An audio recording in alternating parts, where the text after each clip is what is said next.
Bueno, ya que en el video anterior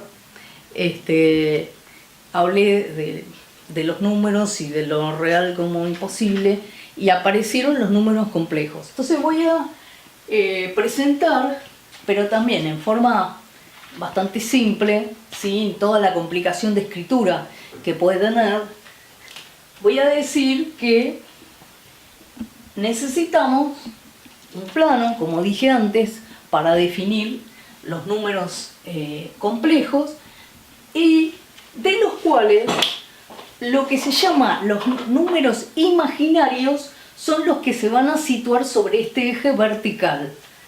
Es decir, este que está aquí va a ser i, y en realidad i va a ser el par ordenado 0, 1.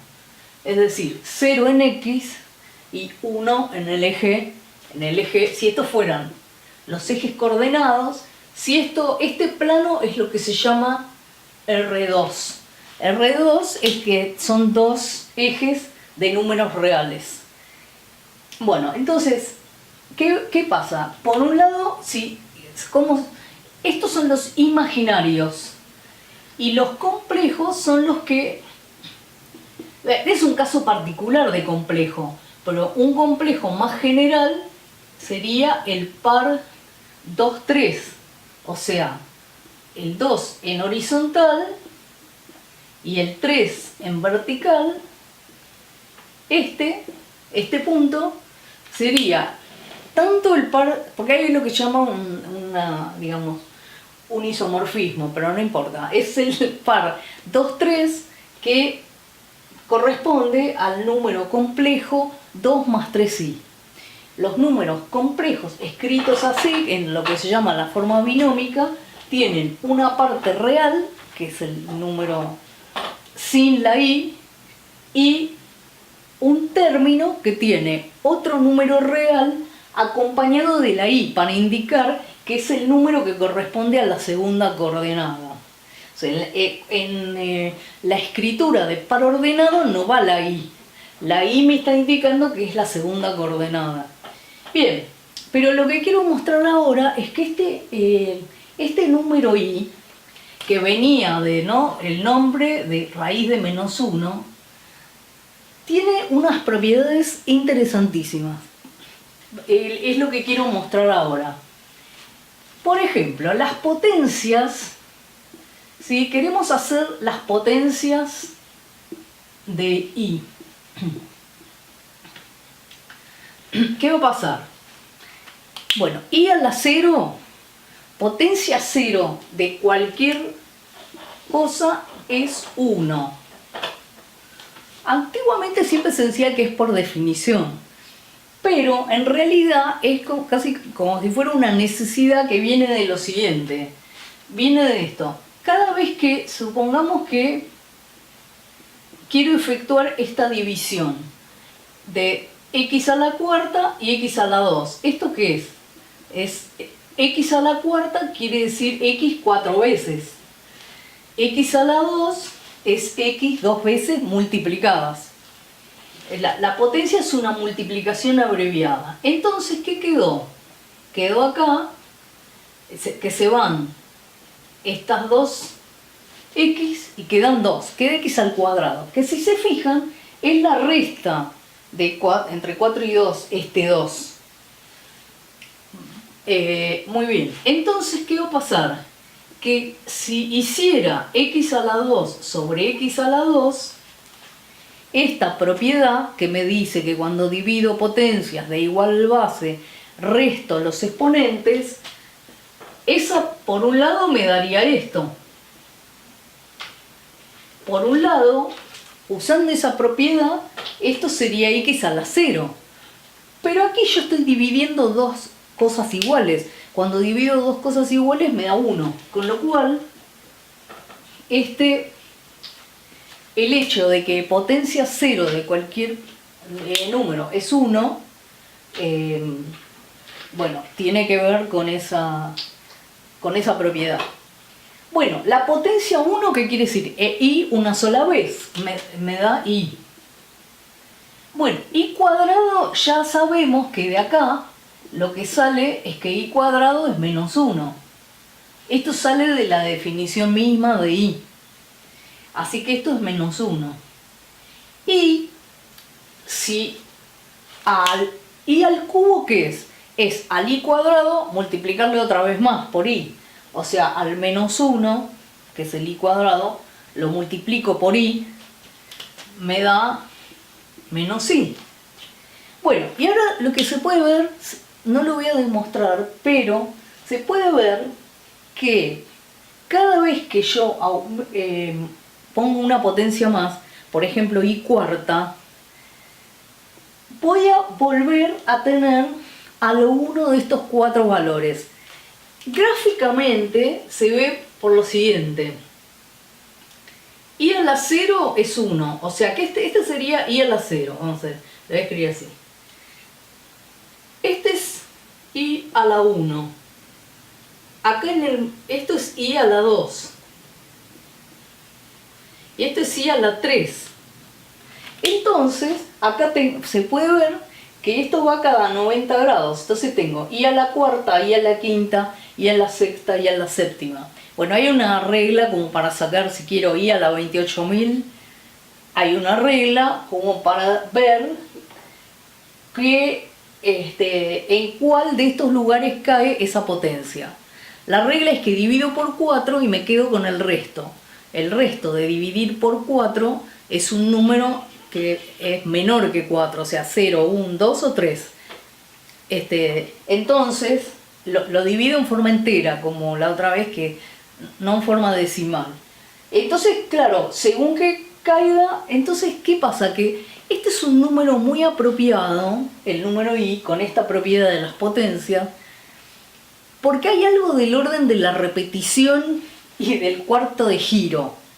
Porque el pasaje de una potencia a otra tiene que ver con esto de ir girando de a 90 grados. Entonces, bueno, es una curiosidad que me parece que no es casualidad, por ejemplo, entre otras cosas, que Lacan en su versión del sujeto lo nombre el soporte del sujeto, la raíz cuadrada de menos 1, el número i, en ese momento lo llaman el soporte del sujeto. Y después, en el seminario 9, hace todo el trabajo con una sucesión donde se ve que las propiedades del número i permiten, como también una repetición, va teniendo esa sucesión 3 valores y después se va a volver a repetir. Así que, ahora lo que quiero, la otra propiedad re interesante de los números complejos es la siguiente. Acá trabajé con las potencias del número imaginario, que está dentro, les vuelvo a decir, de los complejos. Voy a borrar acá. Con todo imaginario es complejo. No todo complejo es imaginario. Entonces, miren lo que pasa ahora con ¿qué propiedad tienen? Tienen la siguiente propiedad. Vamos a tomar lo que se llama las raíces de la unidad.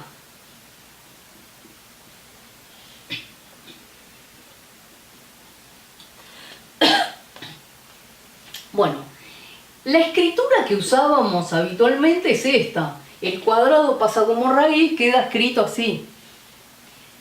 Y acá tenemos raíz cúbica de 1, x igual raíz cúbica de 1, y acá x igual raíz cuarta de 1.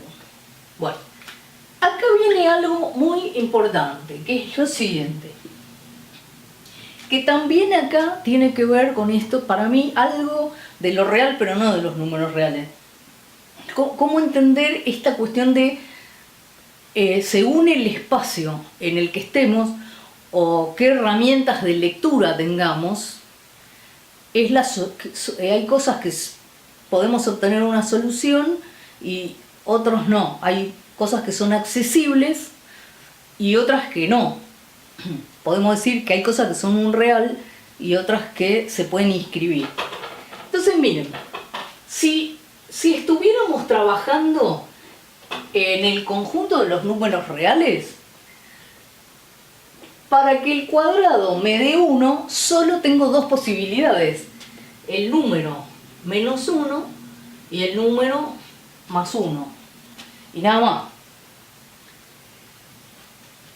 Si estoy en el campo de los números reales, la única posibilidad de que un número al cubo, o sea 3 veces multiplicado por sí mismo, de 1, es una sola posibilidad. Es el número 1. Acá nuevamente aparecen dos posibilidades. Porque ¿qué pasa? Que las potencias pares, digamos, dejan el signo positivo. Entonces tanto menos 1 como 1 a la cuarta van a dar 1. Bueno, ahora, fíjense, vamos al campo de los números complejos. En el campo de los números complejos yo tengo dos coordenadas. Bueno, y se da la asombrosa y fantástica propiedad que, de vuelta, no estoy demostrando, estoy contando un resultado. Bueno, en el caso de la raíz cuadrada de 1, bueno, me coinciden las dos soluciones. O sea, son las soluciones, se dice en matemática que satisfacen. Acá hay que pensar esto de la satisfacción como una solución de una ecuación. Eso para pensar cuando hablamos de satisfacción pulsional, por ejemplo, ¿no? Bueno, ¿qué pasa aquí? Bueno, aquí pasa lo siguiente.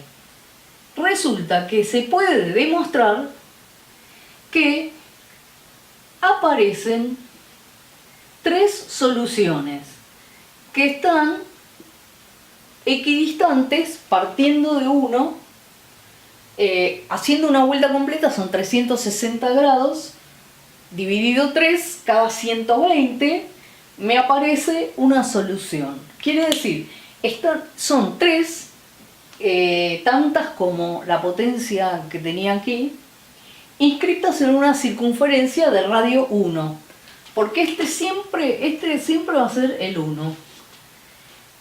Y entonces acá, o sea, ahora esto se generaliza. Si tengo x a la cuarta igual 1, acá voy a ver 4 soluciones que en este caso van a ser, este es menos 1 y este es menos i.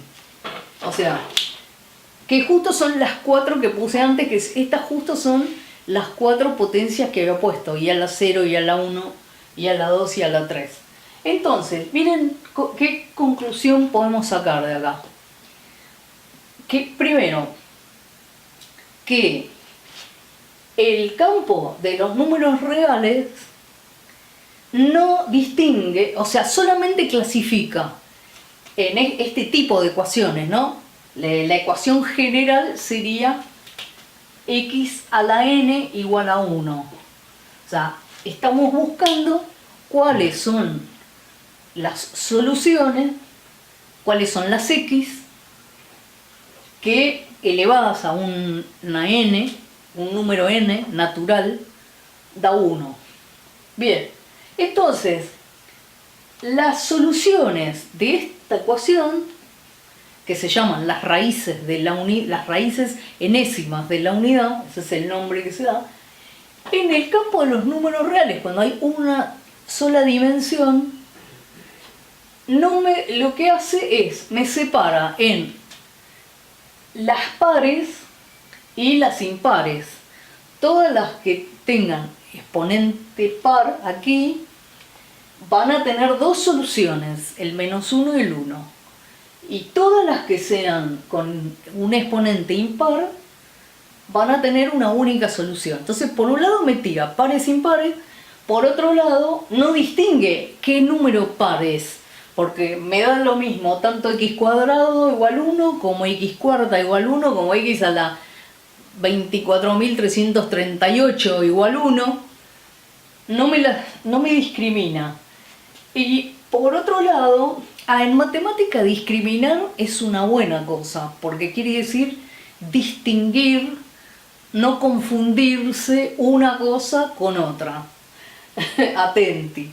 Bueno, entonces, ¿qué pasa con los números complejos? Cuando aumentamos la dimensión,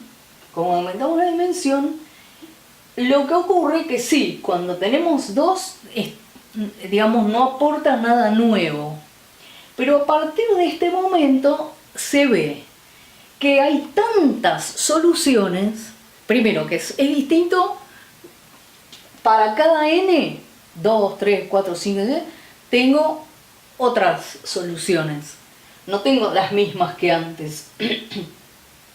En particular, voy a tener tantas como el número n, como el exponente. Y van a estar todas, como dije, en una circunferencia de radio 1, partiendo del 1 y con un ángulo que va a corresponder a 360 dividido n, sea el n que sea.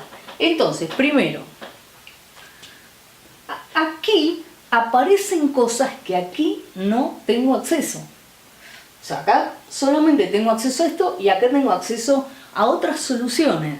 Es interesante para pensar también, por eso, en la práctica, en la clínica, o en el análisis, mejor dicho, ¿no? Cómo alguien al inicio tiene muchas imposibilidades, inhibición, síntomas, angustia, y hay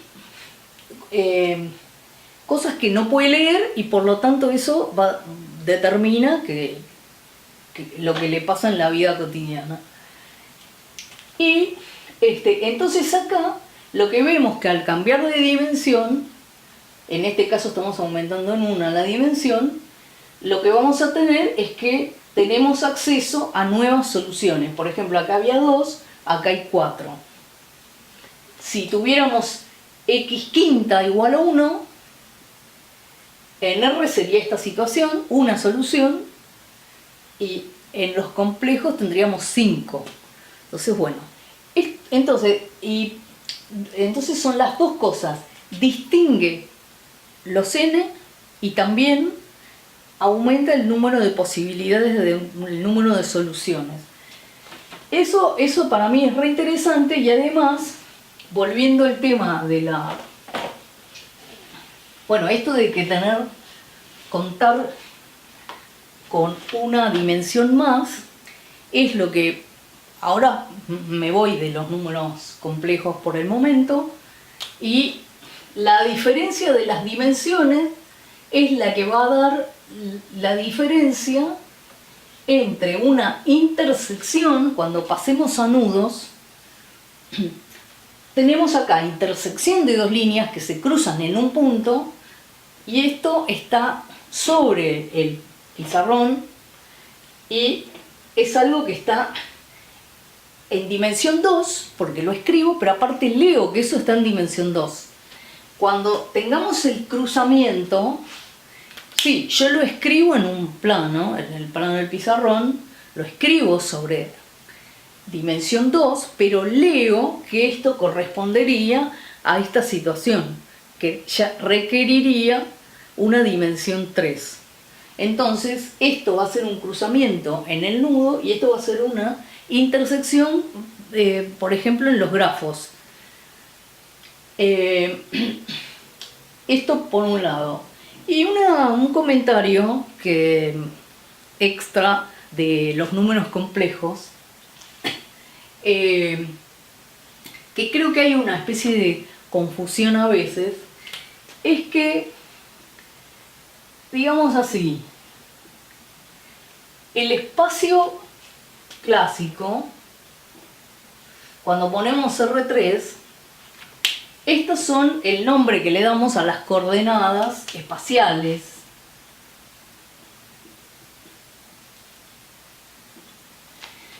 Y este sería un punto de ese espacio, por ejemplo, un punto acá o acá. Bueno, ¿qué pasa cuando hay movimiento? Por ejemplo, en física. Ocurre que lo que se llama movimiento es describir cómo ese punto se mueve en el tiempo. Entonces, lo que ocurría que acá el tiempo es la variable. O sea, yo tengo un vector de 3 coordenadas que localiza el espacio, pero cada coordenada es una función del tiempo, que funciona acá como variable independiente, pero no funciona en la terna. Bueno, se suele decir que Einstein lo que hace es agrega el tiempo, pero entonces se dice que la cuarta coordenada es el tiempo. No es exactamente el tiempo. Justamente lo que se hace es lo siguiente: se toman las 3 coordenadas espaciales y se agrega una cuarta coordenada espacial, porque tienen que ser, no puede ser heterogéneo esto. Entonces, ¿pero qué pasa? Lo que tenemos es que velocidad por tiempo, por ejemplo, esto se mide en metros sobre segundo y esto en segundo. Entonces, si se multiplica velocidad por tiempo, tenemos un espacio, o sea, tiene dimensiones de espacio. Por lo tanto, lo que se propuso es escribir acá el espacio escrito como la velocidad de la luz por el tiempo. Entonces aparece el tiempo, pero no aparece el tiempo solo. Esta coordenada no es temporal, es un espacio fabricado con el tiempo. Y encima de chapa, lo que se hace es agregar nuestro número imaginario. Es decir, que en realidad la cuarta coordenada del espacio relativista es I por C por T, no es T. Entonces, bueno, eso es un comentario. Después acá hay un montón de comentarios que se pueden hacer, pero con respecto a este tema, de que me parece que el número imaginario es tiene propiedades relativas, o sea, a la repetición y a este espacio-tiempo.